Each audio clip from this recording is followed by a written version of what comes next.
Ya itu hak demokrasi, setiap orang boleh berbicara, berpendapat. Widodo juga ditengarai syarat dengan nuansa politik praktis yang diarahkan pada personalisasi, penguatan dukungan terhadap pasangan calon presiden dan calon wakil presiden tertentu.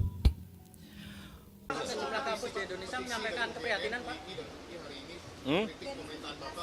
Ya itu hak demokrasi, setiap orang boleh berbicara, berpendapat, silahkan. Ya.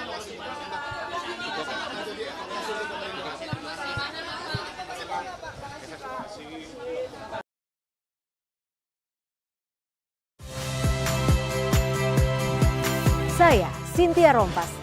Saksikan program-program Kompas TV melalui siaran digital, pay TV, dan media streaming lainnya. Kompas TV, independen, terpercaya.